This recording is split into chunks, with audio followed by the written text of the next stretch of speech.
High viewers, ముందుగా వ్యభిచారం నిర్వహించే ఆడవారు అందరూ కూడా వాళ్ళ కడుపు నింపుకోవడానికేం కాదు, కొంతమంది విలాసాల కోసం, ఓకే, మరి కొంతమంది కోరికల కోసం. ఇది ఒక పాయింట్. నెంబర్ 2, వ్యభిచారం చేసే ఆడవారి దగ్గరికి వెళ్ళే మగవాడు కూడా వ్యభిచారం అన్నట్టే లెక్క. ఓకేనా? ఇక ఇప్పుడు అసలు పాయింట్లోకి వద్దాం. 3 రోజుల క్రితం హైదరాబాద్ నడిబొడ్డున జూబ్లీస్ పక్కన యూసఫ్గూడ దగ్గర ఎల్ఎన్ నగర్, లక్ష్మీ నరసింహనగర్ అని ఉంది. అక్కడ ఓ ఇంట్లో రియల్టర్, బీజేపీ నాయకుడు సింగోటం రాము, రాము అని గుర్తుంచుకోండి, నాగర్ కర్నూలు జిల్లా కొల్లాపూర్ దగ్గర. ఇతను బీజేపీ నుంచి ఎంపీ టికెట్ కోసం కూడా ట్రై చేస్తూ ఉన్నాడట. మర్మాంగాలు కోసి దారుణాతి దారుణంగా అతను చంపేసి ఉన్నారు ఆ లక్ష్మీ నరసింహనగర్లో ఓ ఇంట్లో.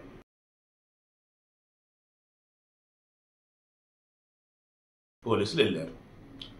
ఇక విచారణ స్టార్ట్ చేసిన తర్వాత వారికి తెలిసింది ఏంటి, లేటెస్ట్గా బయటపడే నిజాలు ఏంటి అని చెప్పి చెక్ చేస్తే సీరియస్లీ పోలీసుల యొక్క నాకు అనబుద్ధి కావట్లేదు, బట్ అనక తప్పటం పోలీసుల యొక్క చేతగాని తనం, ఏముందులు ఆడవాళ్ళే వదిలేద్దాంలే అన్నటువంటి విధానం, వాళ్ళు rule is rule for all అంటూ ఉంటారే, మరి ఇక్కడ ఏమైంది? వాళ్ళ తోటి పోలీసే ఆమె వల్ల బాధలు పడుతూ ఉంటే కోర్టు నుంచి ఆర్డర్ తెచ్చుకుంటే అది కూడా ఈమె వల్ల ఇంప్లిమెంట్ కాకపోతుంటే పోలీసు చూసి చూడటకు వదిలేశారు. అది కూడా ఏంటి, ఆమె వ్యభిచారం నిర్వహిస్తుందని తెలుసు కూడా. ఆంధ్రప్రదేశ్ కోనసీమ జిల్లా రావులపాలెం చెందినటువంటి హిమాంబి హసీన్ అలియాస్ హసీనా, ఓకేనా? సో హసీనాని గుర్తుంచుకుందాం. ఈ హసీనాకి నసీం అని చెప్పేసి ఒక కూతురు. ఈ హిమాంబి అలియాస్ హసీనా భర్తను వదిలిపెట్టి విడాకులో మరి ఏదో మొత్తాన్ని హైదరాబాద్ వచ్చింది. హైదరాబాద్ వచ్చిన కొత్తల్లో ఒక కానిస్టేబుల్తో పరిచయం. ఇంకేముంది, ఆడదాన్ని కొంగుది వెళ్ళింది కదా, సో మనోడిని పూర్తిగా నాకించేస్తారు. ఎంతవరకు అంటే అతని ఇంటిని ఈమె పేర రాపించుకుని అతను బయటకు నెట్టే వరకు. అతను ఏకంగా కోర్టు దాకా వెళ్ళి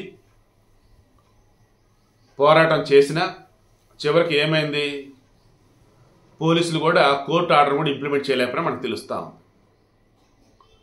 ఈమె 2017లో వ్యభిచారం చేస్తూ దొరికింది. అదే 2017లో ఒక అతన్ని బ్లాక్మెయిల్ చేసి 3 లక్షల డబ్బులు వసూలు చేసింది. 2018లో మరలా వ్యభిచారం చేస్తూ దొరికింది. 2019లో వీళ్ళ కూతురిని రాజు అనే కుర్రాడు కిడ్నాప్ చేశాడు అన్నట్టుగా హడావుట్ చేసి అదొక కేసు. 2020లో మరొకసారి వ్యభిచారం కేసులో దొరికింది. అంటే ఇప్పటికి ఎన్ని కేసులు? 5 కేసులు.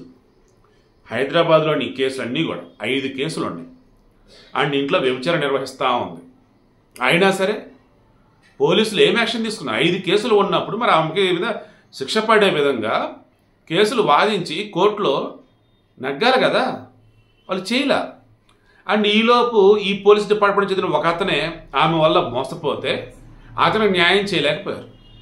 అదేమంటే తిరిగి ఈమె రివర్స్లో నానా అడావుడి చేస్తా ఉంటే పోలీసులు ఎందుకు చెప్పేసి ఆమె చూస్తున్నట్టు ఉండేవాళ్ళు. ఇక దాంతో దొరికిందే ఛాన్స్ అని చెప్పేసి వ్యభిచారం ఈమె చేస్తుందే కాక ఆమె కూతుర్ని కూడా రంగంలోకి దించింది. ఈ మూమెంట్లకి ఇద్దరు కలిసి ఓ రేంజ్లో చెలరేగిపోతున్నారు, వాళ్ళని వెళ్ళి పట్టుకోవచ్చు.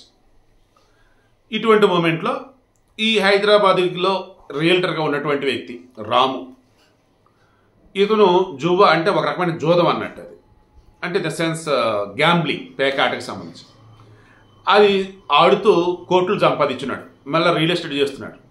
ఇవన్నీ చేస్తున్న మూమెంట్లో బయట చారిటీ యాక్టివిటీస్ కొన్ని చేస్తూ ఉంటాడు, ఎందుకంటే పొలిటీషియన్ కాబట్టి ఎదగాలి కాబట్టి. లేదు పొలిటికల్ కాదు మామూలుగానే చేస్తున్నాడు అనుకుందాం, ఓకే గుడ్, మంచిది. ఇతను ఈ హిమాంబి దగ్గరికి వస్తూ ఉన్నాడు, అలా ఆమె పొందు ఆమె సుఖం కోరుకుంటూ ఉన్నాడు, నడుస్తూ. సారీ, అతని కన్ను ఆమె యొక్క బిడ్డ నసీమ మీద పడింది. నసీమ కాదు కూడదని అంటూ ఉంది. ఎందుకు ఈ నసీమాకి ఈ రాము యొక్క ఫ్రెండ్ వినోద్తో అఫైర్ ఉండటం అండ్ అతనంటే ఇష్టం, లైక్ ఇవన్నీ నడుస్తుంది. బట్ ఈ వినోద్ ఈ రాము టచ్లో లేరు ఇప్పుడు. ఎందుకు? రాము, వినోద్, మణికంఠ అనే ముగ్గురు ఈ జువ్వా ఆట కానీ రిమైనింగ్ యాక్టివిటీస్ చేస్తున్న మూమెంట్లో రాము ఏమో 100 కోట్లు దాదాపు సంపాదించాడు, వీళ్ళిద్దరం 20 కోట్లు దాదాపే. అలా అనుకోకుండా ఒకరోజు గొడవ అయితే మణికంఠని ఈ రాము చంపేదాకా వెళ్ళాడు, కొట్టాడు, కారుతో తొక్కిటో సమేత నాన్న పెద్ద ఇదే అయిందట. లక్కీలో అతను తప్పించుకున్నాడు. ఆ తర్వాత ప్లాస్టిక్ సర్జరీ నెంబర్ ఆఫ్ జరుగున్నాడు. ఇక అప్పటి నుంచి రాముని చంపాలనేది వాళ్ళ టార్గెట్. ఈ రాము కూడా ఎప్పుడు ఎక్కడికి వెళ్ళినా ఆయన చుట్టూతో జనాలు ఉంటారట, కనీసం 10 మంది అని ఉంటారట. ఈ రాము ఈ హిమాంబి దగ్గరికి వెళ్ళేటప్పుడు అప్పుడప్పుడు ఈ వినోద్ని మణికంఠ కూడా తీసుకుని వెళ్ళేవాళ్ళు. సో అప్పుడు అలా ఈ వినోద్కి ఈ నసీమాకి పరిచయం అండ్ క్లోజ్ దిస్ లైక్ ఇవన్నీ. ఇప్పుడు రాము, వినోద్, మణికంఠ ముగ్గురు టచ్లో లేరు. బట్ వినోద్, మణికంఠ టచ్లోనే ఉన్నారు. ఈ నసీమ ఏం చేసింది, మా అమ్మతోనే కాకుండా నాతో కూడా కోరుకుంటూ ఉన్నాడు పడక సుఖం, నా వల్ల కాదని చెప్పేసి వినోద్ వచ్చేసి మణికంఠగా చెప్పాడు. ఈ మణికంఠ ఏంటి, రాముని చంపాలన్నది కదా వాళ్ళ ప్లాను. సో ఛాన్స్ దొరికింది. హిమాంబి దగ్గర ఈ రాము ఇచ్చిన డబ్బులు చాలా ఉన్నాయట. ఎందుకంటే రామును రేంజ్లో వాడేసింది హిమాంబి. సో లక్షలు ఉన్నాయి, విలాసాలకు బాగా లోటుపడిపోయారు వీళ్ళు. సో అతను ఏమన్నాడు, నువ్వు తీసుకున్న డబ్బు నాకు ఇవ్వాలని చెప్పేసి అంటూ ఉన్నాడు. ఇప్పుడు రామును చంపాలని మణికంఠ ప్లాను. రాము లేకపోతే అతనికి ఇవ్వాల్సిన డబ్బులు ఏవైతే నేను ఇవ్వాల్సిన అవసరం లే, మనకు మనం ఆడిందాట పాడింది పాట అని హిమాంబి అనుకుంది. నసీమ రాము కనుక లేకపోతే నేను వినోద్తో హ్యాపీగా ఉండొచ్చని అనుకుంది. ఇక ఇప్పుడు ఈ మణికంఠ, వినోద్ ఇద్దరు వచ్చి ఈ హిమాంబి ఇంట్లో కూర్చొని స్కెచ్ చేశారు. నసీమ రెడీగా ఉంది, రా అని నువ్వు నైట్ ఫోన్ చేసి రాముని పిలిపించు అని హిమాంబికి చెప్పారు. వాడు వచ్చి అక్కడ మీతో మేము చూసుకుంటాం అన్నారు. ఆల్రెడీ ఈ హిమాంబి వాళ్ళ మీద వ్యభిచారం కేసులు ఉన్నాయి. సో వాళ్ళకి కొత్తగా ఏం కేసులు లేదు అని అనుకున్నారు. ఆల్రెడీ ఉన్నాయి కదా, కొత్తగా మొక్కలు వచ్చిన పెద్ద ఇదే ఉండదులే, మనల్ని ఎవరైనా చేయలేరులే అనుకున్నారు, లేదా తప్పించుకోవచ్చని అనుకున్నారు. సో మొత్తానికి అయింది కదా. ఎగ్జాక్ట్గా ప్లాన్ ప్రకారం, స్కెచ్ ప్రకారం అతను పిలిచారు. ఎవరిని? రాముని. ఎవరు? ఈ హిమాంబి. నా కూతురు మొత్తం రెడీగా ఉంది, నేను రెడీ చేసి నువ్వు రా అని. మనోడు వచ్చేటప్పుడు ఈసారి ఎవరు లేకుండా పక్కన మన అక్కడే రాము వస్తూ మందు బట్టలు కూడా తీసుకుని వచ్చాడు. ఇంట్లోకి వచ్చాడు. వచ్చినటువంటి కొద్ది క్షణాలలోనే బయట నుంచి మణికంఠ, ఈ వినోద్, వీళ్ళతో పాటు జలీల్ ఖాన్ ఎవరో ఎగ్జాక్ట్ నేను నేమ్ ఐడియా లేదండి, బట్ ముస్లిం అతనే, అండ్ మరి కొంతమంది రౌడీ షెట్టర్లు వాళ్ళు మొత్తం లోపలికి వచ్చినారు. ఇక వచ్చి రాగానే ముందు కొడటం కావచ్చు, పొడవటం కావచ్చు చేసేసారు. వినోద్ ఇది ఉంది కాబట్టే గారా నా నరసింహుడు కోరుకుంటామని చెప్పేసి బాటం మర్మాంగాలు కోసేశాడు, దారుణంగా పొడి చేశారు, చచ్చిపోయాడు.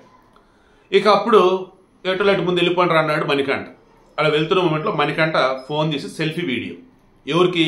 రాము వాళ్ళ బావకి. రేయ్ మీ బావని చంపేశారా, నన్ను చంపాలని చూస్తాడా, ఇప్పుడు వీడినే చంపేస్తానని చెప్పేసి అతను ఫోన్ చేసి చెప్పాడు. అతను ఆగమేఘల మీద పోలీసులకు ఫోన్ చేశాడు. వీళ్ళు ఏం చేసి వీళ్ళు ఇక్కడి నుంచి వెళ్ళిపోయి వేరే చోట వాడిని చంపేశాం అని చెప్పేసి పార్టీ చేసుకున్నారు. ఇక పోలీసులు వచ్చి చూశారు, హత్య నిజమే. ఇక అప్పుడు ఇన్వెస్టిగేషన్ చేస్తూ ఉన్నారు.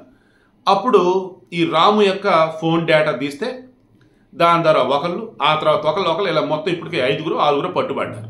ఇక రిమైండ్ మరికొందరు అరెస్ట్ చేయాలి. సో మొత్తం మీద ఏంటి ఇక్కడ పోలీసులు ఈ హిమాంబి విషయంలో ఎప్పుడో కనుక చర్యలు కనుక తీసుకుని ఉంటే ఇంత జరిగేదిగా. చూసి చూడట్టుగా వదిలేయటం, ఈమె ఏకంగా పోలీసులనే బెదిరించేదాకా వెళ్ళటం, అదేమంటే ఇంకెవరన్నా హడావుడి చేయబోతే బ్లాక్మెయిల్ చేయటం, నేను ఆడదాన్ని నన్ను మీరు ఇచ్చారని చెప్పి కేసులు పెడతానని చెప్పేసి బెదిరించడం, ఇది తెగిడి చేసింది వద్దురా బాబు అని చెప్పేసి భయపడి ఆమె జోలికి వెళ్ళకపోవడం, అన్ని కలిపి ఇదిగో ఈరోజు ఒక భయంకరమైనటువంటి క్రైమ్ థ్రిల్లర్కి హైదరాబాద్ వేదిక అయింది. So please be alert. ఎవరైనా నమ్మాలి, ఎవరైనా నమ్మకూడదు, ఎక్కడికి వెళ్ళాలి, ఎక్కడికి వెళ్ళకూడదు ఏంటనేది ఆలోచించుకోండి. బట్ నేను మరలా చెప్తున్నా, స్టార్టింగ్ చెప్పింది ఇప్పుడు చెప్తున్నా, వ్యభిచారం తప్పు. మీ భార్య తప్ప, మీ లవర్ తప్ప వేరే వారితో లైంగికంగా కలవడం అంటే అది ఖచ్చితంగా ఏదో ఒక రోజు మీకు తలనొప్పులు తెచ్చిద్ది. ఇదిగో ఇలా ప్రాణం కూడా పోవచ్చు. So please be careful.